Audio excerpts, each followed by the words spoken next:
napakaliit na halaga yan eh. Bakit pa ipagkait sa inyo yan? Magkano lang yung sobra niyan? Butal. Para Yes. tayong dito, gawa tayo na gawa ng batas. Tapos ayaw sundin ng DBM. Di ba? Sabihin nyo kayong nagbabayulit DBM ng batas. Ito po yung mga 1, 2, 3, 4, 5, Philippine Racing, Manila Jockey, PAGCOR, PCSO, and Manila Turf Club ang meron pong mandatory obligation to remit sa DDB funds kasi ginagamit po yung remittances nila to establish, maintain, and support the operations of treatment and rehabilitation facilities nationwide. Ito naman pong licenses, certifications, and exemptions, fines, and penalties are from the frontline services po being executed both by the Dangerous Drugs Board and the Philippine Drug Enforcement Agency. So yung report of collection covering the fiscal year 2023, Your Honor, ladies and gentlemen, umabot po siya sa 126,937,103 pesos and 53 centavos. Ano nga yung Metro Manila Turf Club? Ano yun siya? Actually, Your Honor, yung dalawa po, the Racing Club and the Manila Jockey, kung makikita nyo po, zero yung remittances sila kasi wala daw po silang income. Racing din po pala. Racing activities din, opo, na income generating ang Anong klaseng Metro racing? Manila Turf Club, Your Anong Honor. klaseng racing yan? Horse racing, Your Honor.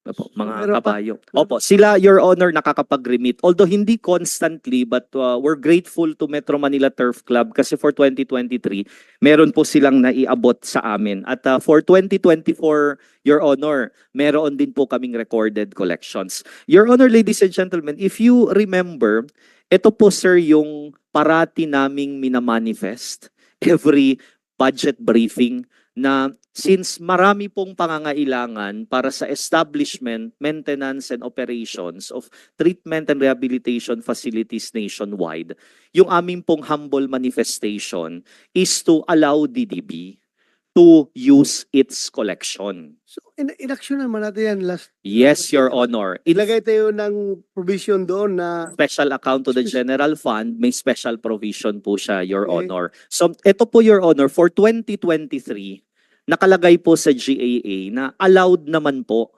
si DDB na gamitin yung collection. So, by that premise, Your Honor, humingi kami ng certifications coming from the Bureau of Treasury which reflects kung magkano po yung nakolekta ni DDB base doon sa remittances ng mandatory ng mga agencies na dapat may mandatory contribution.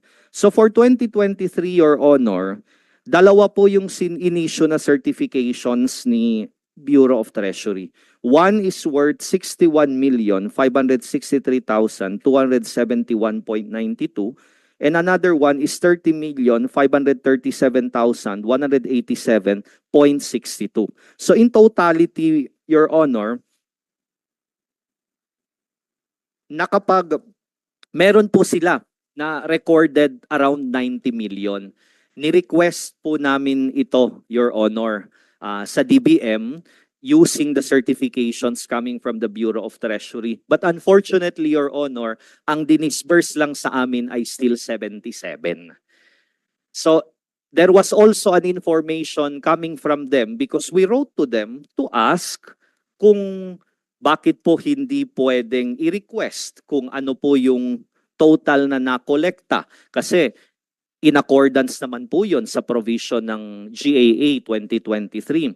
Ang sabi po sa amin, i-release yung 77, then kung magkano pa yung merong butal out of the collection, i-earmark na daw po yun na 77 for this year.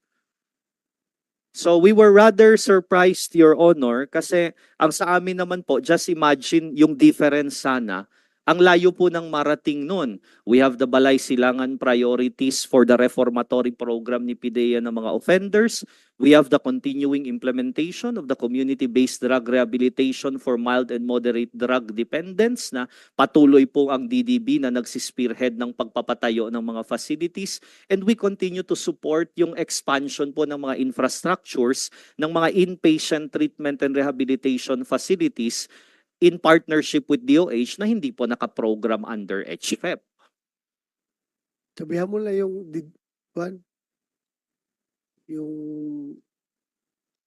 DBM na mga kuwan kayo, mga binabiolate yung batas. Ha? Violator kayo. Kalagay na ngayon sa batas, ayaw ba yung sundin? Your Honor, if I may as well, tingnan nyo po. Assuming na they released 77 to us. Lang yan. Opo. Napakalit halaga yan eh. Bakit pa ipagkait sa inyo yan? Magkano lang yung sobra niyan? Butal. Para Yes. tayong gago dito, gawa tayo na gawa ng batas. Tapos ayaw sundin ng DBM. Di ba? Sabihin nyo kayong nagbabayulit DBM ng batas. Otherwise, huwag na tayo mag-budgetary ito. Kayo na lang gumawa ng sarili yung batas doon para kayo mag-implement, kayo gumawa ng batas. Ayaw yung sundin yung ginagawa ng Senado ng Congress na batas. Dun Maliit sa- lang yun, di ba? Opo. Magkano lang? ang total, for example, Your Honor, kasi ang ni-request namin, sir, around 90 million kasi hindi pa po updated nung time na iyon. But nung natapos yung fiscal year, as what is being shown on screen, umabot na siya, Your Honor, sa 126 million. So ang confusion namin, Your Honor, ladies and gentlemen, nirilisan kami ng 77, but yung difference, sir, doon sa total na na-collect, sinabihan kami na ipe-preposition na yon para sa 77 for this year. Ang sa amin lang, Your Honor, ang pangangailangan was last year eh. Yung DBM na ito. Sige lang, huwag ka lang masyado magreklamo dyan. Mamaya, patanggal ka ng DBM dyan sa position mo pag sige ka reklamo dyan. Hindi mo naman reklamo pang sarili yan eh. Para mo yan sa mandato ninyo na trabaho, di ba? It's a humble Mandato mo predicament, yan. Your Honor. Oo.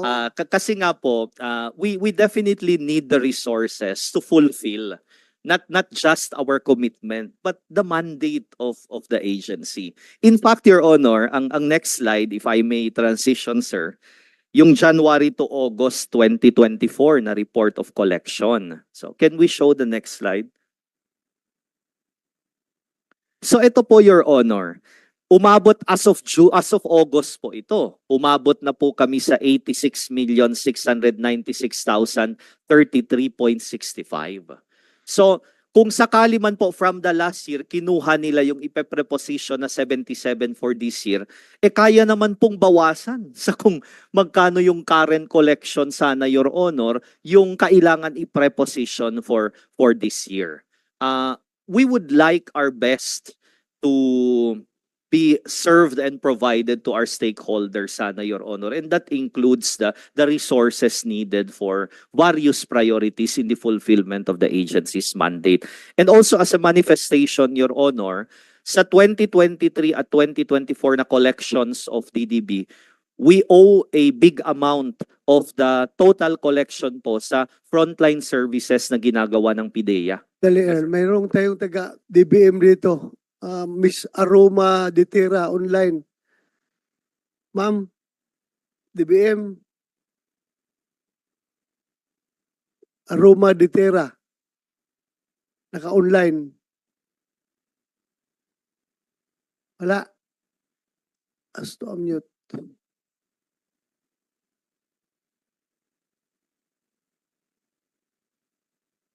DBM.